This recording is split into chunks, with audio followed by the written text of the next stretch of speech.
Hello बच्चों, यहाँ पर हम लोग ट्रांसलेशन को सीखेंगे। सबसे पहले हम लोग स्टोरी को पढ़ते हैं और उसके बाद इसे इंग्लिश में ट्रांसलेट करेंगे। एक बार की बात है, एक घने जंगल के बीच में एक छोटा सा गांव था। उस गांव में एक गरीब लड़का रहता था जिसका नाम रवि था। रवि बहुत ही दयालु और ईमानदार था। वह हमेशा दूसरों की मदद करने के लिए तैयार रहता था। एक दिन रवि जंगल में लकड़ी इकट्ठा करने गया। जैसे ही वह जंगल में घूम रहा था, उसे एक अद्भुत दृश्य दिखाई दिया। एक विशालकाय पेड़ के नीचे एक छोटी सी परी बैठी थी। परी बहुत ही सुंदर थी और उसके चेहरे पर मुस्कान थी। रवि परी को देखकर चकित रह गया। उसने पहले कभी परी नहीं देखी थी। ये स्टोरी है। चलिए शुरू करते हैं। एक बार की बात है। Once upon a time. एक बार की बात है, ठीक है। क्या बनाएंगे आप लोग? Once upon a time. एक घने जंगल के बीच में एक छोटा सा गांव था। देर से बना लीजिएगा। लिखेंगे देयर वाज ए स्मॉल। गांव की क्या होगी? विलेज। और कहाँ था? एक घने जंगल के बीच में। तो देखिए, बीच में तो होगी in the middle. In the middle of एक घने जंगल के ऑफ ए। अब देखिए, घने जंगल की, घने की होती है डेंस, तो डेंस लिखेंगे DENSE। और फॉरेस्ट, इसका मतलब हो जाएगा घना जंगल, ठीक है। Dense forest. और आप चाहें तो डेंस की जगह पर ह्यूज लगा लें। ह्यूज का मतलब होता है विशाल, ठीक है। तो घना जंगल कहते हैं, यहाँ विशाल जंगल कहते हैं, ठीक है। तो ह्यूज अगर लगाएंगे तो हो जाएगा विशाल जंगल और डेंस हो जाएगा घना जंगल, ठीक है। तो डेंस फॉरेस्ट मतलब घने जंगल में। उस गांव में एक गरीब लड़का रहता था। इसको भी आप देर से बना लीजिएगा। देर रहता था, रहने की होती है लिव, सेकेंड फॉर्म हो जाएगी लिव्ड।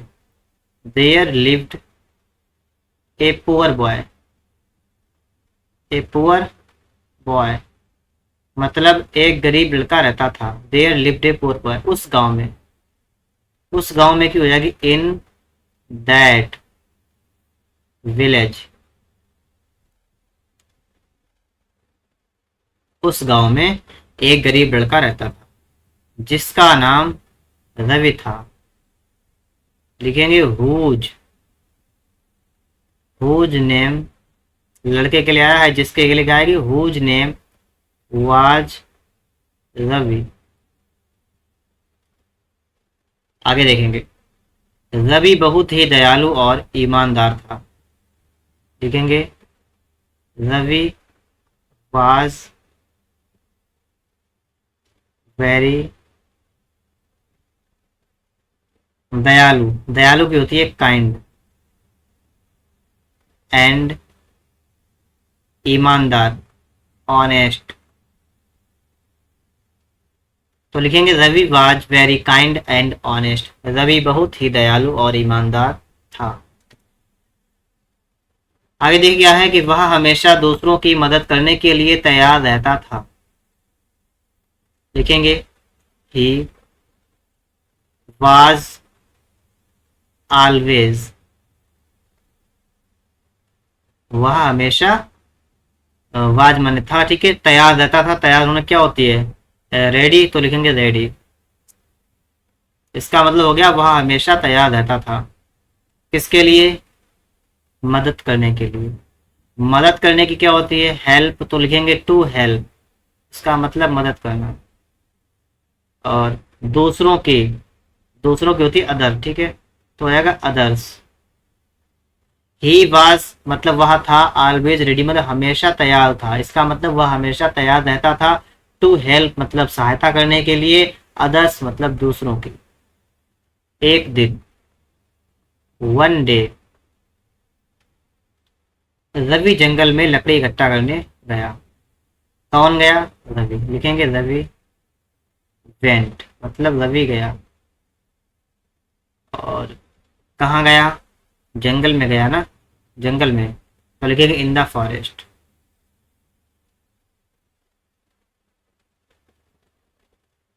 रवि जंगल में गया, Ravi went in the forest. और किसके लिए? लकड़ी इकट्ठा करने के लिए गया। तो इकट्ठा करना की होती है कलेक्ट, तो लिखेंगे टू कलेक्ट। कलेक्ट मतलब इकट्ठा करना, टू कलेक्ट वुड। वुड का मतलब होता है लकड़ी। तो वन डे, एक दिन, Ravi went in the forest, Ravi जंगल में गया। और टू कलेक्ट वुड मतलब लकड़ी इकट्ठा करने के लिए। जैसे ही वह जंगल में घूम रहा, एज मतलब जैसे ही वाज, देखिए घूम रहा था लिखा है ना, घूम रहा था का मतलब टहल रहा है, ठीक है, वॉकिंग है, वॉकिंग। एज मतलब जैसे ही वाज वॉकिंग मतलब वह घूम रहा था। और जंगल में देखेंगे इन द फॉरेस्ट।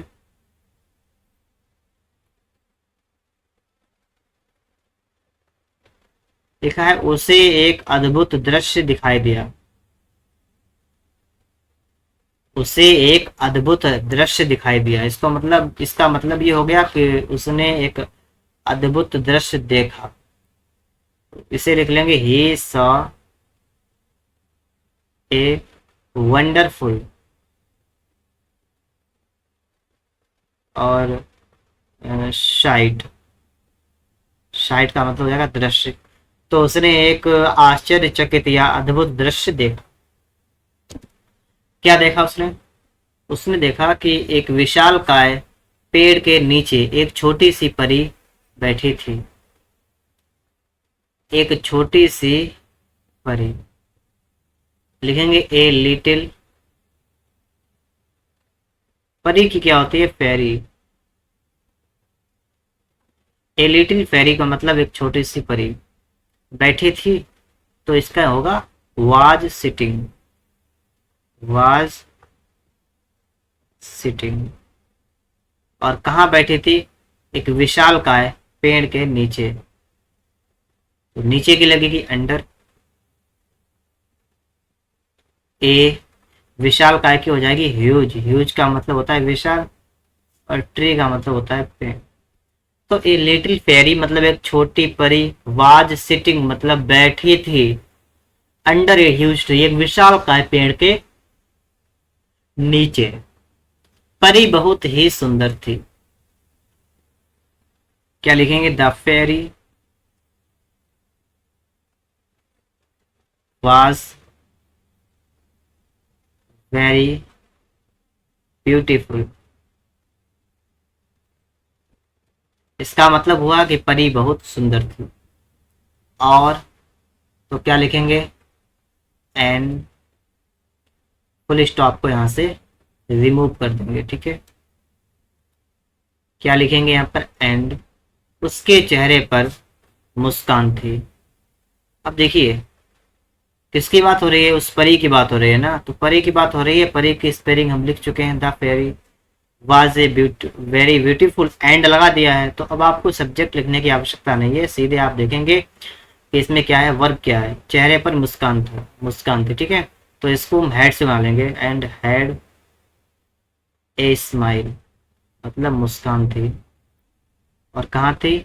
उसके चेहरे पर, लिखेंगे ऑन हर फेस। ओके।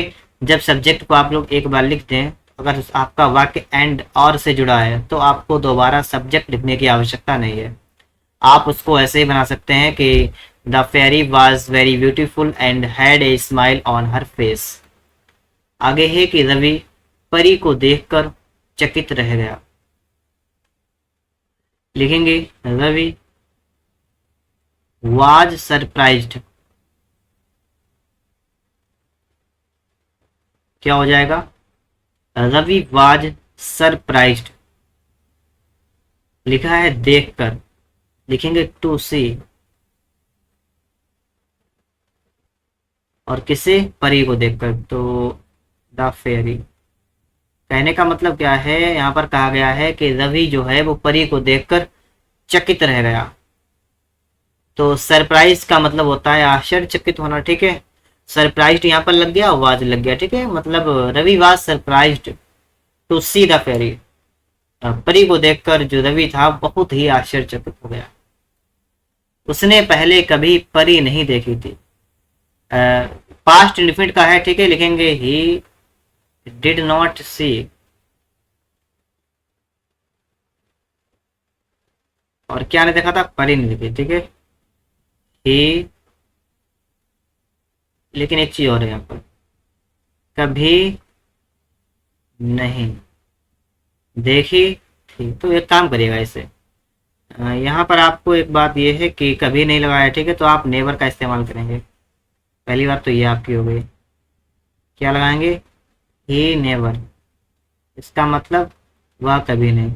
और लिखा था उसने पहले कभी परी को नहीं देखा था, तो आप लोग इसको बना सकते हैं ही हैड नेवर, ठीक है। क्योंकि यहाँ पर बात अगर आप समझें तो पास्ट परफेक्ट की हो रही है, पहले कभी उसने नहीं देखा था, तो हैड से बना लीजिएगा तो आपके लिए बेहतर होगा। ही हैड नेवर सीन, ठीक है, नहीं देखा था। और एक प्यारी, पहले है तो बिफोर बन गया आपका वाक्य, ठीक है। और इस तरीके से हम लोगों ने अपनी स्टोरी को समाप्त कर लिया है। वीडियो पसंद आया हो तो आप लोग वीडियो को लाइक कर सकते हैं, और चैनल पर नए हैं तो आप लोग चैनल को सब्सक्राइब भी कर लीजिएगा।